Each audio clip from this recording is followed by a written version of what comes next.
And a very good morning, Valley Talk. We have a full show for you today. I'm Dave Adams. So glad you decided to spend your Monday from 11 to noon with us. First of all, don't forget to sign up for the Quiznos Taste on Us sandwich giveaway. We give a $10 certificate away every day. All you have to do to sign up for that is send me an email to dave@kgal.com. Put Quiznos Taste on Us on the subject line, or call KGAL Radio. And we'll put your name in the drawing. At the end of the show, we will draw a name, and that person will get a Quiznos sandwich. Now, we have an important announcement. You may have read about it in the newspaper, and we've talked about it a little bit on the air, but today, officially, we want to announce Hasso Herring is in the studios with us today. You'll be able to see the video on YouTube after the broadcast. And Hasso has done commentaries or editorials for KGAL Radio in combination with his editorials in the Albany Democrat Herald. They've decided not to continue his employment, and one of the things that we're excited about, he's going to have more time to be with us here on the radio. So, Hasso, welcome to Valley Talk and welcome to KGAL. Well, good morning, Dave, and thanks for having me. And listen for the editorials as they are broadcast on KGAL, and we'll be talking more about what Hasso's plans are. And he's going to be a little bit more involved in the news department here at KGAL than he has been in the past. So we're very, very excited and welcome you on board, Hasso. It's going to be great to work with you. Well, thanks a lot. I'm looking forward to it, too. How long have you been in the news business here in Albany? Well, in Albany, I started working at the newspaper in 1977, I believe it was, in August 1977. And, of course, this was after I spent 10 years in Ashland, most of that time as the editor of the daily paper there. And I came here as the editor of the editorial page to begin with. And about a year and a half later, or thereabouts, about a little more than a year later, I became the editor of the paper. And I had been that then for, 30-some years, 34, 35 years. Okay. More conversation with Hasso in just a moment. Let's tell you what else we have on the show today. Rick Rogers is going to be here talking about the Living Well Expo. Rick, thanks for being with us on Valley Talk. Hey, Dave. Thank you very much for having me. And then last on the show, but certainly not least, we are going to have Julie Jackson from Allied Waste and come and talk to us about Allied Waste and what they are and how important they are to the community. And that wraps up the show for us today, and we're looking forward to that. So, Rick, we'll talk more about Living Well Expo here in just a moment, but we do want to talk to Hasso about what's going on with him. So, Hasso, you've been in the business for quite a while. What's the biggest change you've noticed in the news business? Well, I think the biggest change has been the change in the distribution of news and in the origination of news. And I'm not all that fond of it, frankly, because it seems like it takes a whole lot more time of everybody. The idea now is to be supposedly connected at all times, and to be able to contribute news to various kinds of outlets at all times. YouTube is the best example of that. Facebook, of course, is another, and various other social media. And you will find on television stations, for example, that a lot of the content now is contributed by their readers. Not their readers, but their viewers. Mm-hmm. And you always wonder, they do that. I guess the viewers do that. They see a fire someplace, and they take a little video of it, and they send it to the station, and the station is happy to have it. Mostly happy to have it, I guess mostly because of the news value, although a fire here and there doesn't seem all that newsworthy. But it's content they don't have to pay for. And that's, I think, what excites some of the traditional media. They get all kinds of stuff contributed by people who want to be mentioned, or at least shown, or have their product or their work shown on, say, television. Uh-huh. Go ahead. Well, the point of that is that, you get a whole lot of stuff that happens all the time, and you're supposed to be paying attention to it all the time. The trouble is that it doesn't leave you a whole lot of time for anything else. And I have a personal theory, and that is that most people spend so much time on their social media and contributing stuff and generating accounts or photos, of babies, of cakes they've baked, of their dogs, and so on, that they hardly ever get any time to do anything that really means something. So I'm thinking, this is just a personal theory of mine, and I'm sure it's wrong, but if the economy is lagging, I think that it has something to do with everybody spending so much time on keeping their social media active, you know. I had bacon and eggs for breakfast. My dog ate the kid's shoe. Yeah, and I just can't. I mean, I know that people sort of eat this up, and I have a hard time understanding that because I sure don't. I'm not interested, you know. And what I'd like is once a day, I'd like a roundup of everything that was important, so that you can spend the rest of your time in doing something productive, or if not productive, at least something that you like to do. Rather than having to pay attention to, I mean, some people, you know, I guess they get up and the first thing they do is check in on their Facebook account to see what all their relatives did overnight, and who cares? I mean, it's just, I don't understand it, but that seems to be, and you asked a bit about the biggest change in the way media work and the way news is distributed, and I think that really is the biggest change. It plays on the vanity of people. It plays on their vanity. They want to have their own lives be very important, even though in the scheme of things, you know, they're important to them, but not important to the world. And yet you get the cakes and the dogs and the pets and the gardens and the, you know, all the family functions and all the mistakes that people make in their lives. So you get all that stuff. And it is so overwhelming that sometimes the real news, the important news, gets neglected. Which is why I think it is important to have some sort of medium, I guess, or forum that collects all that stuff, edits it, weeds out the stuff that is not important, and presents it to people once a day or at some interval that is convenient, so that they can have the assurance of being up on the important stuff, and that they keep relatively well informed about the kinds of influences or the kinds of things in the world and in their local communities that actually do affect their lives, so that they know how to participate in public life, in public affairs. One of the things that's been extremely frustrating for local governments, and I've covered local governments not quite as long as you have, but for several decades, and one of the things, they have a big meeting about budget issues or something, and 3 people show up. Well, this is not anything new. This has always been the case, and that has nothing to do with the social media, I don't believe. Correct. I remember years ago in Los Angeles, when I first started covering the news, the Los Angeles started embarking on what has turned out to be what is now, you know, everywhere, the land use process, the planning process, and you know, all that kind of stuff. And I got really interested in that as a young reporter. I thought this was really important, and we did all kinds of advanced stories about this great big meeting that the Los Angeles Planning Department arranged for some great auditorium.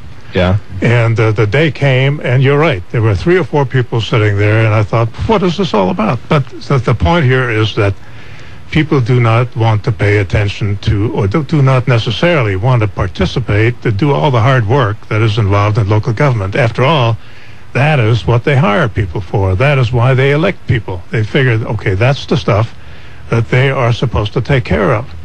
People don't usually get interested until something affects them personally. A rezoning issue doesn't interest them at all until it turns out that a slaughtering house is going to be next door to their house. But usually then, the consternation of local governments is they come beating on the door at City Hall saying, why didn't you tell me about this? And they said, we did. We put a notice in the paper and we told you to come on, 3 people come, and then we start building the building and everybody gets up in arms. Yeah, well, we all wish that it wasn't that way, that people took more of an interest in the making of public policy, and in letting people know. And there is a small group of people who do that, and that usually counts for a public process. But the fact is that the vast majority of people have very busy lives. Most of it now spent on social media, I think. But in fact, they have things to do. They have a job to do, and they have family obligations and other kinds of obligations. They cannot worry all the time about the nitty-gritty of local government. Correct.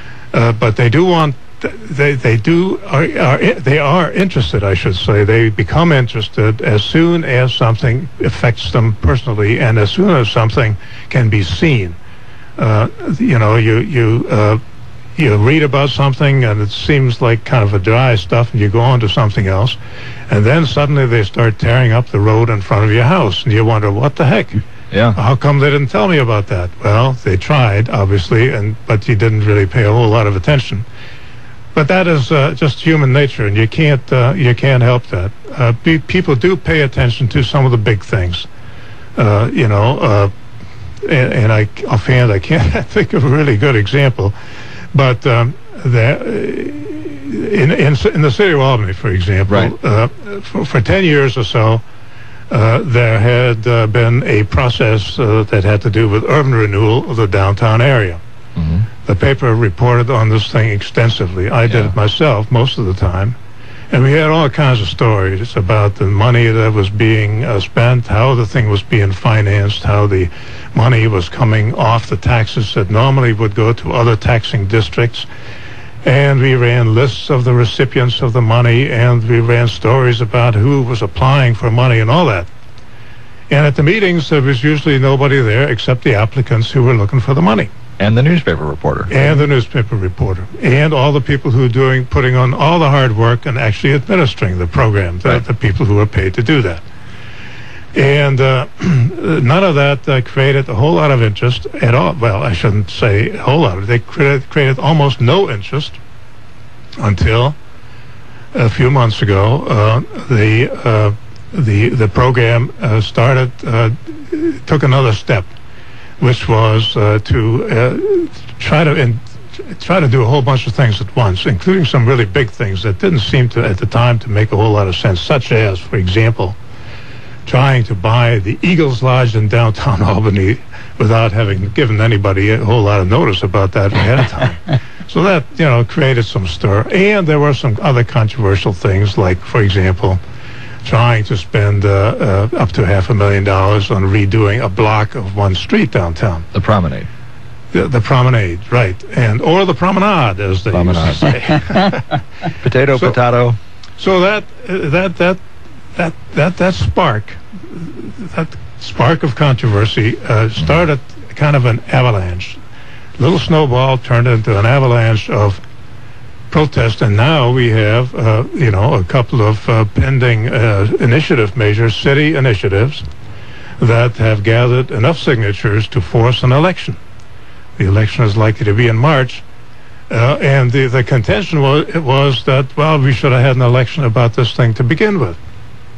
But urban renewal at the time was kind of an uncontroversial subject in 2001 when it began in Albany. Nobody, as I said, paid a whole lot of attention until something happened. And, one of the things that happened is I think that one or two people who are now retired and were looking for something to do and a cause got interested in this subject and then took it on. But the point is that more than 3,000 people signed petitions on this subject, which is a pretty good measure of public interest, at least, in something that was going on for a long time until somebody actually paid attention to it. Okay. Now, Rick, we're going to talk about Living Well Expo here in just let me say real fast, if I can, that for 4 years I was the director of the Albany Downtown Association. Right. Very much involved with CARA and the urban renewal projects. Sure. And every CARA meeting I went to, the one person I could always plan on seeing there was Hasso. Because he and I were, I think, at most all of the meetings. That was about it. And most of that sitting around in meetings resulted in at least some text in the newspaper. Now, maybe we didn't play it up enough. Maybe we didn't make it sensational enough. But in any case, hardly anybody paid a whole lot of attention to it, at least not in the sense of complaining that there was something going on they did not like. I mean, what wasn't there to like? Some of the buildings got restored in a grand fashion. And the fact of the matter is that that downtown Albany was really going down the tubes, despite the efforts of Rick and others. The buildings were not in good shape, and mostly they were being neglected, partly, I guess, because there wasn't any money to be had in fixing them up. The retail aspect of downtown had pretty much disappeared, and the place was sort of looking for something else for a long time. As you know, it was kind of an antique headquarters of the Mid-Valley, and I guess to some extent it still is, but there's some other things now. There's a bit of entertainment, there's a lot of restaurants, and the place, even though it still lacks a whole lot of people, at least looks a lot nicer. It looks a lot nicer. One of the first video web streams I did was a meeting that Andy Olson had, I believe it was in the Flynn building, top floor. It was about... You're talking about State Representative Andy Olson, about having to do with the criminal justice system. Criminal justice system. Yeah. That was back in the winter. Interesting meeting. It was about 100 people showed up for that. No kidding. And it leads to a subject that is pretty much that ought to be of public interest, and that is that what are we doing to our prisoners? That is with our prisoners. Are we keeping them too long? And Andy, of course, that is Representative Olson, is on a state commission that is looking into how we might reform the sentencing system in Oregon.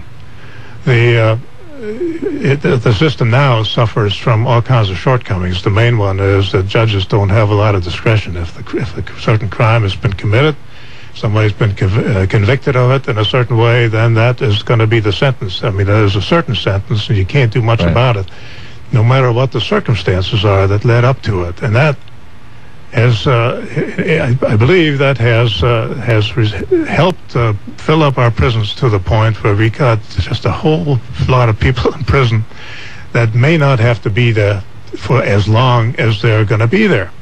Okay. One of the things that we do want to talk about, one of the things I'm excited about is having Hasso here is he brings to the show a depth of historical perspective on what's been going on. And meaning I'm an old guy. That's what you're saying. No, see, I've only been here since the first of the year. And you've been here a lot longer than I have covering the news here. And so you are more, not that you're an old guy, but you've been in town a lot longer than I have. And I've been in broadcasting since high school, since 1978, so I've got a few gray hairs on my head too.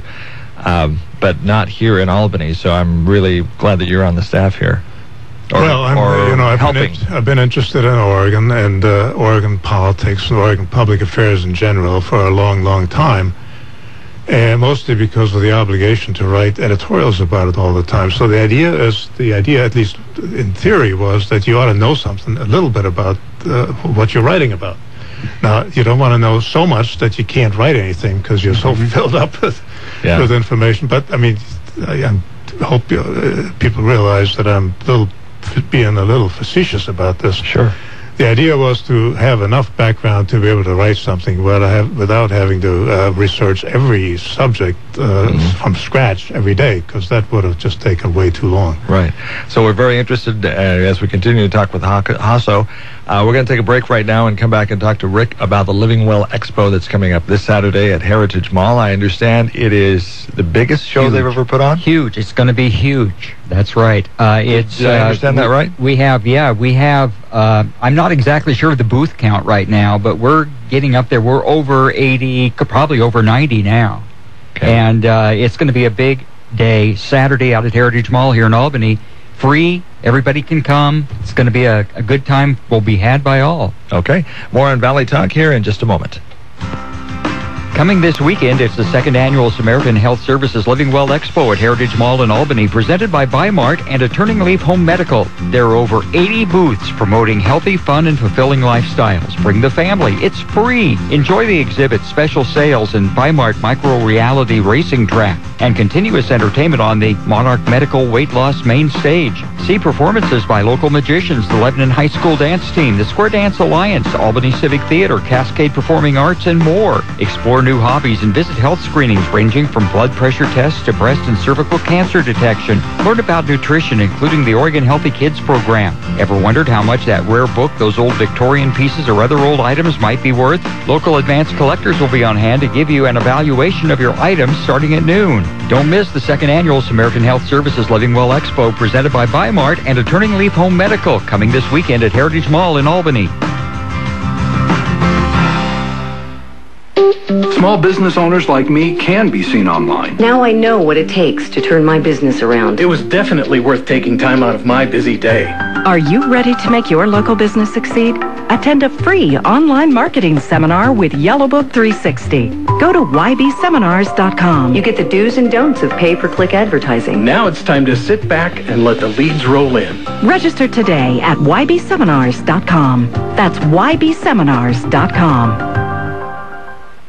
Lapdogs, yes men. Congress is full of people who blindly follow the party line and cave easily to special interests. You'd never confuse Peter DeFazio for one of those guys. Peter DeFazio has never been afraid to go against the flow or make some waves when he believes in something. That's why Peter stood up to leaders in both parties, leading the fight against the $700 billion Wall Street bailout. But this is nothing new. Peter has been fighting to crack down on Wall Street's reckless behavior for years. Peter supported the Wall Street Reform Act, but he's pushed for even stronger protections to safeguard the American people from ever bailing out Wall Street again. And to lower gas prices, Peter has fought big oil and gas speculators who care more about profits than people. Whether it's standing up to powerful Wall Street banks or greedy big oil executives, Peter DeFazio will take on anyone who threatens Oregon families. I'm Peter DeFazio, candidate for Congress, and I approve this message. Paid for by DeFazio for Congress. This is Chris Latimer with the Boys and Girls Clubs of the Greater Sandy Am, and I'd like to invite you to join us October 12th at the Sweet Home Clubhouse, where we'll be yarding in dollars for kids at our fall auction. This 21 and over event starts at 5:30 with a silent auction and dinner followed by the live auction. $50 a person includes dinner, lots of fun and opportunities to bid on nearly 100 great items. Proceeds benefit programs and services in Lebanon and Sweet Home. Tickets are available at both clubhouses or by calling 541-258-7105. Space is limited. Make your reservations soon. Hear the truth and only the truth from your cultural crusader, Michael Medved, on News Talk 1580 KGAL. Welcome to Valley Talk once again. Welcoming Hasso Herring to the microphone here, and more. You'll be hearing his voice more, and including continued editorial comments here on KGAL, and we're very excited about that. That's the plan. I've been I've been writing editorials every day for the last 40 years, so it was hard not to do that anymore. And so I'm grateful for the chance to be able to keep doing that. And so that's the plan. There you go. Hey, Rick, we do want to talk about the Living Well Expo. Yes. You're telling me during the break and before the show that it's going to be, and I stress this, the biggest show that Heritage Mall has put on. I think we're going to be pretty close to that. Yeah, I can't imagine anything else that we've done out there that is going to be this big, and it is the Samaritan Living Well Expo. What can we find? What's going to be in the show? Well, there's so much. It's a great program. We've got all booths from vendors and nonprofits and for-profit vendors from all over the area. Will be out there. A little bit of everything. When we say Living Well, and Samaritan is the sponsor, but it is not all health related. It's just living good is what we're saying is, as opposed to living bad. We wouldn't. Would you go to a Living Bad Expo? I don't think so. No. No, we want you to come to a Living Well Expo. It's going to be terrific. We've got continuous stage entertainment all day long out there, and I just give you some idea on the Monarch Medical Weight Loss stage. We have Albany Civic Theater. We've got the Lebanon High School dance team will be there. We have square dancers from all over the valley coming out to do demos. We got Cascade Performing Arts. We have local magicians, the Lebanon Community Choir, martial arts demonstrations, Zumba demonstrations. So we have a full stage of entertainment going all day long. Plus, we have such things as we have some local people who are experts in collecting different fields of antiques and so forth. And what we're going to be doing is we're doing evaluations. So these are not appraisers, and I want to stress that. These are not certified appraisers, but we do have people who are experts in their collecting field, whether it be glassware. My wife, for instance, collects silver smalls and jewelry, and she really knows her stuff. I do paper. I collected paper movie memorabilia and things like that, and have for years. I have quite a collection. And so we have other people in toys, sports memorabilia, comic books, rare books, people in different fields. And so you can bring your item, and we will take a look at it for you. And while we can't give you a what we call an appraisal, because that's a legal term, we will evaluate it for you. So living well, what you think you have. Living well, we're talking about living well in all areas of our lives. In all areas of our lives, There'll be some financial folks there as well? Right, there'll be financial folks there. We actually have even some church groups there that are going to be out there doing face painting for the kids and things like that. It'll be a lot of neat stuff. Plus, we have, I got to tell you this is so cool. We have the Bi-Mart Micro Racetrack. This is a 30-foot long track that will be set up in the mall. It has cars that are 2 feet long that are on this track, and it has consoles with real steering wheels, and people can race these cars down this 30-foot track. You'll have a chance to do that. And this is from Bi-Mart, and it's really going to be really neat. Step Above Hobbies actually has bringing one of their slot car tracks out there, and people will be able to race slot cars out there too. So that'll be a lot of fun. Again, with the continuous entertainment, a chance to talk to experts from different businesses, everything from antiques to, gosh, I'm just trying to think off the top of my head. We even have a fashion show out there as part of this. It's presented by Jockey, which is a famous label fashion. Can they go to the internet and find a schedule of events? Let's say they want to do martial arts or fashion or whatever. Do they know? That will be. We don't have it published and up there yet, but we will have it. Heritage Mall will have it out there. When you come, you'll be able to see. Or you can give us a call, and we'll let you know. You can call our office at 541-791-2901 and get more information on Living Well. We'd love to have you give us a call. How long does the show last? When does it start? We start at 10 o'clock on Saturday morning. This is the 13th, this coming Saturday, and we'll be going till 7 o'clock at night. Okay. So it's an all-day Rick, thing. Is there a segment on riding your bike? On riding your bike, no. But if you want to do one, Hasso, I'll put you on the schedule. There's a big gap in the Living Well scenario, you know. I actually, when we talk about healthy living, I'm sure that there are people out there that talk about exercise and getting your exercise. Hasso, you're a big bike rider, aren't you? Well, not a big bike rider, but you're a bike rider.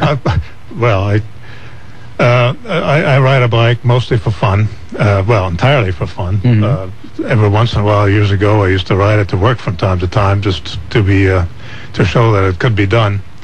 And it was always kind of an exhilarating experience when you sit in your car and you ride to work. It's just a routine kind of thing, but when you ride your bike to work, you kind of get you get there and your blood is pumping and you're ready to go, and it's just a whole different feeling. So it's worth doing every once in a while when you can. And it's good for you. And you can do it, up to 5, 6, 7, 8 miles. There are people, of course, who live in North Albany. I don't know people, but there's one or two that I know of who ride their bikes to work in Corvallis every day in almost all kinds of weather, and they must enjoy it, otherwise they wouldn't do it. Yeah. So I have to tell you, Hasso's bike riding led to an editorial that he wrote in the Democrat Herald at one time, which helped me identify a bird that suddenly appeared out of nowhere one summer. And you've probably heard them around town. My wife and I had this funny thing. We called it the hoo-hoo beast because it goes those crazy hoo-hoo. doves. Yeah, those doves, and we couldn't figure out what this new strange bird that suddenly appeared out of nowhere was making this noise in our neighborhood. And Hasso finally identified it in one of his editorials. And I don't know what that has to do with bike riding, but well, you were riding your bike, I think, when you first saw it. Well, that could be. Yeah. But in any case, yeah. And the funny, the good. I mean, there's a lot of good things about riding bikes, but if you're a writer or you write for a publication, every once in a while you can write about riding your bike, and that is always kind of a change of pace that is sometimes more than welcome. It has nothing to do with politics usually. No, but it's good for you. It's good for your cardiovascular system. It's low impact aerobics and gets the blood pumping, gets you breathing some oxygen, and especially as a job like when you have to use your head. You think clearly. And the other good thing is it gets you from point A to point B in relatively quick time. If you're living in a small town like Albany, it ought to be possible to get almost anywhere in town, almost any time, on a bike. And with gasoline at $4 a gallon, it is something to keep in mind. Although, I mean, years ago, I was given a talk at some, I think it was a Republican club in Gresham. And for some reason, I started talking about the idea of riding a bike as an alternative to transit. And they all just guffawed. What kind of a nut is this we've invited to talk here? How long ago was this? Oh, about 10 years ago, maybe. And now that's the mantra they. Well, I know. I'm not sure it is in Gresham. It certainly is in Portland, but you were ahead of your time. Well, I guess so. It's nice to think that anyway. Real fast for Living Well Expo. Yeah, for people that want to get more information, if you pick up a copy of our paper, High Points, and it's free, and it's available at most of your grocery stores like Fred Meyer, Mega Foods, places like that, urgent care clinics, it's all over town. Pick up a copy. There's a front page article on Living Well Expo that really tells you a lot about it. And pick it up and read it. Okay. And again, it's at the Heritage Mall this Saturday. This Saturday. From when to when? From 10 in the morning till 7 in the evening, and we have a full day planned out there. Don't forget, if you've got something you want one of our collecting experts to evaluate for you, take a look and kind of tell you maybe a little bit more about it than you know. Come bring it with you. We'll take a look at it. And we're going to do that at 12, by the way, from about 12 to 3. Okay. And K-Show, our sister station, 9:20 a.m., will be there doing a live 2-hour broadcast. You bet. So listen for that on our sister station. So, again, don't forget to sign up for the Quiznos Taste on Us $10 certificate giveaway. You can, if you are the winner, you can take the $10 certificate, buy some sandwiches, chips, drinks, whatever you want. Take your buddy in there and have lunch on us because it's Taste on Us. You can enter by sending me an email, dave@kgal.com. Put Quiznos Taste on Us on the subject line or call KGAL at 541-926-8683 and say that you want to be put into the Quiznos Taste on Us drawing here on Valley Talk. We'll continue with the show in just a moment. The Osgood File, sponsored in part by Auto Owners Insurance, the no-problem people. Visit AutoOwners.com. This is Charles Osgood. Columbus was not a particularly cheerful person, so we don't know how the expression happier than Columbus on a speedboat came to be. But make no mistake, says our CBS News colleague, Mo Rocca. Columbus was a brilliant navigator who sailed across the Atlantic in 5 weeks, fast even by today's standards, and with almost no loss of life on board. He would introduce Europe to the potato, the pineapple, the tomato, and a very bad habit. Historian Lawrence Bergreen. We saw Indians walking by with burning weeds in their mouths. Well, that was tobacco. Surely that's not why he was given a national holiday. How that happened? After this. In this moment, who has your back? Do you know the name of your insurance agent? Does your agent know your name? Or would you call a 1-800 number that connects you with who? Another state? Another country? Get a local, independent insurance agent with Auto Owners Insurance. Someone you can call when bad stuff happens to your car, home, or business. In this moment, get an agent who will protect you in that moment. Auto Owners Insurance, the no-problem people. In Martinsville, call BB&T Insurance Services of Martinsville at 276-666-3600. Are your windows ready for winter? Maybe they have condensation between the panes of glass. Well, that not only makes it tough to see, it means that your windows aren't insulating your home properly, and that can cost you money on your energy bills. Thankfully, the experts at Glass Doctor can fix those panes. You don't have to replace the whole window, just replace the glass. Get your home windows ready for winter. Call Glass Doctor today at 877-620-8338. That's 877-620-8338. So when did Columbus Day become a national holiday? Mo Rocca. That happened when a U.S. president discovered the Italian-American vote. Believe it or not, says Lawrence Bergreen. Columbus Day started in 1937, as recently as that by President Roosevelt, largely as a political move for a federal holiday, and he wanted to incorporate the Italian-American vote in the Democratic Party. But even a day off and spectacular discounts can't quiet the storm that from the beginning has clouded Columbus's legacy. Columbus is no Johnny-come-lately when it comes to controversy. Columbus was always controversial, and the brutality was the main reason. Brutality and holiday don't seem to go together well somehow. There's a movement now to change Columbus Day to Exploration Day. A St. Louis man named Carl Frank Jr. is behind it. It would be unique as a federal holiday in the sense that it celebrates the past and the past explorers, the thousands of them. All the explorers, sort of like what we've done with President's Day. The Osgood File. This is Charles Osgood on the CBS Radio Network. This Medicare season, come home to Samaritan Advantage Health Plan, where you're always welcome and never a stranger. Home is all about you and your needs, and that's how our members feel when they join Samaritan Advantage. For example, our members know we take our commitment to their care seriously because we take the time to listen to their concerns, either on the phone or in our Corvallis office. And they know we know local health care best. After all, we live here too. Now's the time to get the quality care and treatment you deserve during Medicare's open enrollment. Learn more at a neighborhood meeting. Call Samaritan Advantage in Corvallis at 1-800-832-4580 to reserve your seat. Don't wait another year. Come home. Join us Thursday, October 11th at 9:30 a.m. at Newport Recreation Center, 225 Southeast Avery Street in Newport.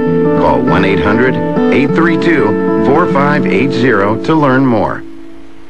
Did you know there are about 1 million pellet stoves and inserts in the United States and Canada, yet just over 80 mills throughout North America to supply them? One of the best is in our own backyard, right there in Mill City. Pack Saddle Pellets from Frank Lumber. Made from 100% Douglas fir, Pack Saddle Pellets are now at Economy Supply Building Center. Pack Saddle Pellets have no chemical additives and provide consistent, clean-burning heat at an Economy Supply price you'll love. Economy Supply Building Center, where Highway 34 meets Tangent Street in Lebanon. Your voice of reason in the West is Hugh Hewitt. Weekday afternoons at 3 on Smart Talk 1580. Valley Talk back on the show today. We have a full slate of guests today. It's an exciting show. Again, Hasso Herring is back on the microphone. I'm glad to have him here. And Rick Rogers of the Living Well Expo. We talked about that a moment ago. We'll be talking to them one more time before the show, which is this Saturday. Now we are going to be talking about Emily Phillips, recycling coordinator, and smartphones are great unless we push the wrong button. I know. I'm Julie Jackson. I'm the Community Relations Manager. For Allied Waste. Yeah, and I'm just going to throw this in really quick. People are really confused out there whether we're Allied Waste or Republic Services, and so you hear both all the time. Same exact company. We merged with Republic Services in 2008, and you'll start to hear us called Republic Services more and more. And you'll start to see that on our big blue trucks. So that's the new name? That's the new name. Why change the name? Well, we were two big companies, and we had to pick one when we merged. So we went with Republic Services. I always say because I like their logo better. But I don't think they asked me. It's all about image. That's it. It's all about image. Some interesting comments there. We also have Emily Phillips, the recycling coordinator, in the studios with us today. Emily, glad to have you with us on Valley Talk. Awesome, thank you. Recycling is getting more and more in vogue as we're all trying to be more cost-conscious, be more effective and efficient in the use of our resources. It costs a lot of money to build a landfill. Most people think it's just digging it, and I'm sure Hasso would attest to this. And stories that I've covered in Bend, Oregon, when they would look at putting a new landfill cell online. There's a lot of environmental regulations that go into play. It's not just get a backhoe out there and dig a big hole in the dirt and start dumping trash in it. There's a lot more engineering that has to go into it. So recycling is important because it keeps the landfill from filling up too soon. Yeah, that's really right. We just gave a tour at the landfill, in fact, Saturday, to a group from Marion County, and we are under construction at our landfill right now, and will be for the next year or so. And all of it is engineered and designed to meet all of the environmental regulations that we're under, but also to keep that landfill open and accessible as long as possible, compact the material as much as possible, and then the other piece is to keep as much out of the landfill as possible. What do you think, Julie? How long is the Coffin Butte landfill going to be good? Well, you know, we say about 40 years, and we use a lot of aerial topography to figure out how much airspace is kind of how we measure that.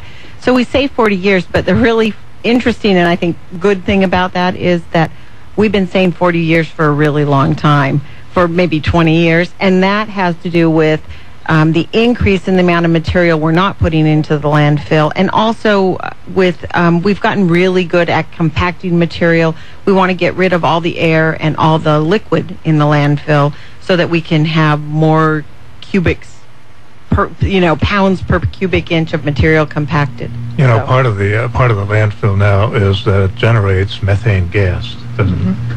And it seems to me that this generation of methane gas is a pretty important part of it. So the practices now of compacting it more and so on, will that result in less gas being generated? You know, it doesn't. And in fact, the more evenly we can compact it, the more even our flow of methane gas is. So that's really important for the electricity generation. We have about almost 300 wells on the gas fill, or on the landfill right now that what exactly pull is that the out. substance? So what kind of stuff is it that generates the methane? You know, anything that decomposes generates methane gas. So as everything's breaking down, it generates methane. And, you know, we're composting over at our other facility and pulling out a lot of organic material, and people wonder if that is going to decrease the methane gas. Too. Yeah. Well, it's funny. I just read an article about that this morning, too, and we've known this for a little while. The organic material kind of creates a spike in that methane gas because it burns off really quickly. It decomposes quickly, and it's hard to capture all of that methane as quickly as it decomposes.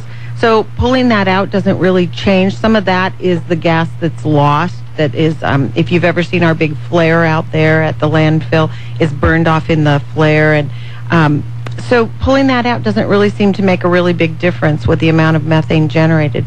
Currently, we're generating enough methane to power about 4,000 homes. I know, and this always seems to me to be a really ingenious use of a landfill. I know it is. It's. I remember when they installed that generating mechanism, that like a giant turbine or something like that. They're really just big engines that. 15 years ago, something like that? Oh, it's been longer than that, I think. And I know 7 years ago, which was when I started with the company, we're really only powering about 1,200 homes, but we've been able to add engines, and they're more efficient than they used to be. So, as technology increases, we get more out of it. And it doesn't mean that we're putting more waste into the landfill per capita. We're better at capturing that methane. What does the methane mean to your operation expense? Of course, you generate money from the sale of the electricity. Is that a big variable in your, cost of operation? I mean, is it big? Republic Services doesn't really own the facility that generates the electricity. We lease that to a company called PNGC, and they work with all kinds of electric co-ops. So Consumer Powers would be getting electricity from the landfill, for example. So there is cost associated with, we have to do something with the methane. We either have to flare it or we have to provide it to a company like PNGC. So as a part of all the construction and all the engineering that goes on out there, we as we move from cell to cell, we put these wells in this pipe system. It's a vacuum system, and it pulls that methane through the landfill and under the road and over to the generation plant. That's the end of my technical expertise on that, by the way. I was wondering how you got the methane all to come to one place in the landfill so you could suck it off and burn it or spin it in a turbine. I used to wonder that too. Because you would think it would just filter up through all the garbage and go through the atmosphere, which is used to be what happens. But the problem is that creates a pollution in itself that's a problem. Yeah, so that's why there are requirements to do something with that methane, because we know it's a greenhouse gas and we don't want it released into the atmosphere. One of the things about landfills that has always fascinated me is the possibility that 1,000 years from now, or maybe 10,000 years from now, the stuff will still be there. Yeah. And it may have changed, its composition may have changed through decay and other chemical processes to the point where maybe these landfills will become sort of a resource. all kinds of minerals or all kinds of stuff. Well, all the stuff that we throw away. Right. All the plastic that ends up still in landfills that doesn't go to recycling at all. Maybe that can be then used to, as some sort of an energy source that can be mined. Who knows what's going to... I mean, I'm fantasizing here, but, Well, I agree. Who knows what's going to happen. Well, there'll definitely be of historical significance back then, because in the future sure. they'll be digging it up saying, okay, what did they do back in Albany, Oregon 500 years ago? Yeah, they'll be studying our garbage to see what our lives were like. Unfortunately. I think it's not even 1,000 years off. And we hear about this happening already, and I think we're, I don't know, 20 years from now or 50 years from now. But the question always gets asked, what do we do when this landfill closes? And it could be that by that time we won't be doing landfills the way we are now. And, just as this landfill is not the old dump that we just used to dig a hole and throw it in, it's a very different thing.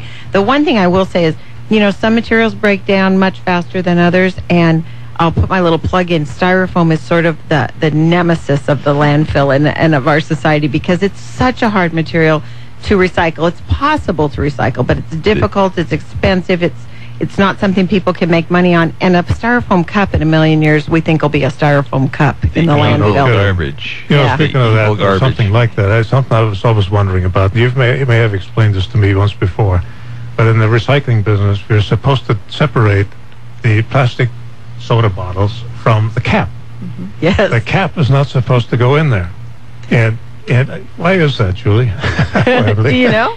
No, I just, okay, all right, I got to take the cap off. I just chuck the whole thing in, and they go, no, don't, the cap. Well, it's just a little cap. Yeah, but you had, 5,000 little caps, and all of a sudden you've got a big pile of plastic. The caps are made of plastic. What's wrong with that kind of plastic? In Oregon, we still are using a system to sort materials, because everything's in the cart together, and then it goes to a facility in Portland where it's sorted on a conveyor belt, a moving conveyor belt.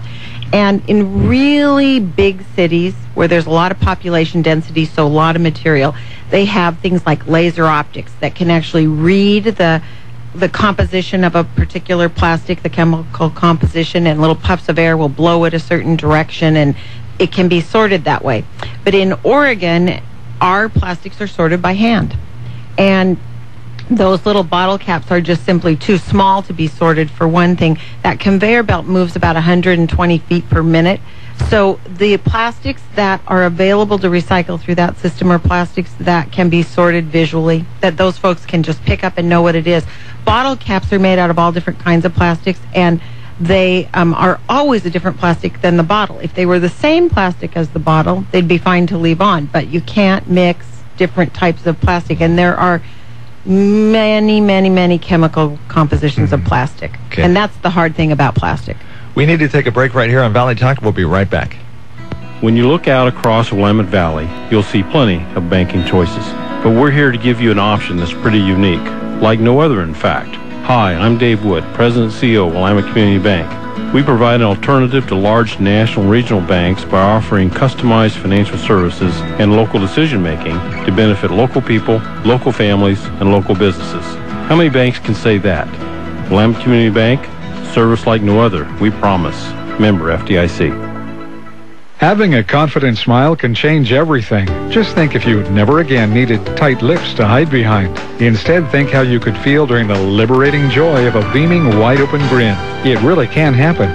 Just call Dr. Dennis Clark and ask about Invisalign, the clear alternative to braces. Invisalign straightens your teeth with a series of clear, customized, removable aligners. If it weren't for the remarkable way they were transforming your smile, you'd hardly even notice them. And even though Invisalign aligners are virtually invisible, they can always be removed for eating or special occasions. Dr. Dennis Clark has been serving Mid-Valley residents since 1981. And that's why the Mid-Valley is brighter, happier, and yes, healthier. Whether you have crooked or widely spaced teeth or overbites, Invisalign treatments can help alleviate periodontal diseases and painful jaw and joint problems. For a free consultation about Invisalign, call the Laser Dentist, Dr. Dennis Clark in Lebanon at 541-451-1440 or toll free at 866-351-5453. Hello, I'm John Kohler from the Mennonite Village Foundation. I'd like to extend a special invitation to you, your friends, and family to join us at our 10th Annual Celebration of Community. This year's event is Thursday, October 25th at 6 p.m. in Lakeside Center at Mennonite Village. In recognition of our 65th anniversary, our theme this year is Bridge to the Future. Social Insecurity, a really great barbershop quartet, will provide the entertainment and is sure to delight you. The menu consists of slow-roasted beef brisket and all the trimmings and will be provided by Mennonite Village Dining Services. We'll finish off the meal with warm peach cobbler topped with whipped cream. This year's tickets for the event are just $65 and are partially tax deductible. You can reserve them now by calling 541-704-4248. That's 704-4248. For each ticket purchase, you'll have a chance to win an authentic handmade Amish quilt. Seating is limited, so call today, 704-4248.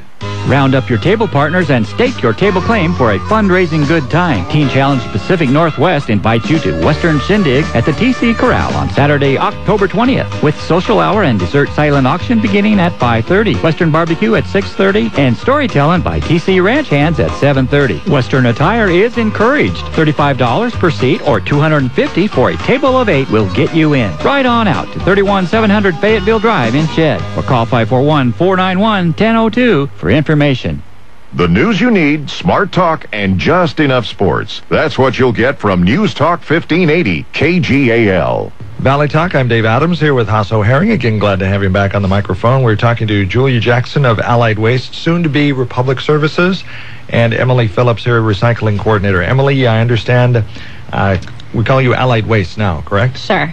You have a number of events coming up that we need to tell people about. Yeah, we do. The fall is a really busy time for us. There's a lot going on, and there's a lot of events that folks in the community can take advantage of. The first one, or the soonest upcoming event, is the Household Hazardous Waste event.